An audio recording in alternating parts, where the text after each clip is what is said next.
All right, guys. Um, I have a questionable heat exchanger here out of a Rheem Centurion furnace.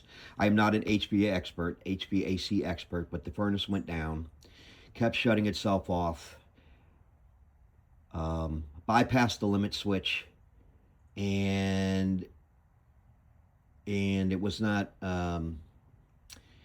wasn't good because some kind of a piece of plastic had fallen down on the heat exchanger, and the limit switch was kicking on because it was sitting on top of the heat exchanger. So obviously it was catching fire or something, and it shut the furnace off. So when I ran it for like 30 seconds or a minute without the limiter switch bypassed, um, then bad things happened. We had smoke in the building because that was actually a piece of plastic sitting on top of the heat exchanger. So we ordered a new furnace or a new heat exchanger, and but I want to show you guys how to test this. How I just found that it was leaking. Pretty simple test. I used my vacuum on blow. I tried it on suck, but and used smoke. I used a cigar and just tried to find smoke going into the bottoms there because they looked open. But no smoke. I could really not detect any smoke.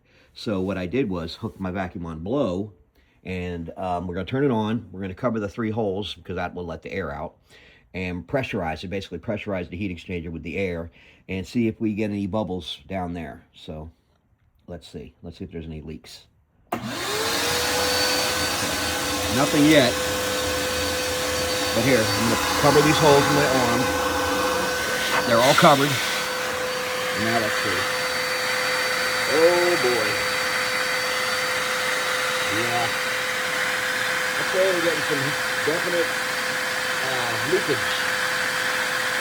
Where the pipes meet the box there. The heat box or whatever you want to call it. Really bad one. I don't believe it's supposed to do this. Obviously the inducer motor was sucking air through there, pulling anything in, not blowing it out, but that the flames from the burner would still be going up, straight up to this box right here.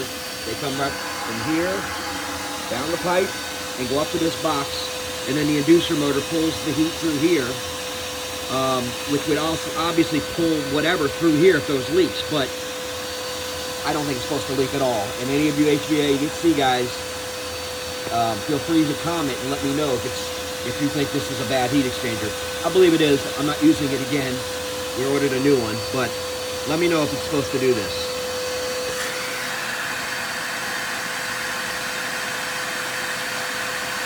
I don't think it's supposed to do that. That indicates to me leaks. So, like I said, there's other ways to test these with suction and manometers and things like that. Putting a match when you have it in the furnace, putting a match in front of the flame and putting it down the tube to see if you get any flame flickering. But this way here seems to be a pretty accurate way to test it. Blowing some air through there and then covering the holes up, pressurizing it, and looking at the soapy water, and that's what we end up with. Some leaks.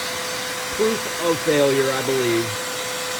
But like I said, any of you HVAC guys out there, let me know if I'm right or wrong, or what you recommend. Other ways to test it, better ways, easier ways. That is all. Have a good day. Thank you.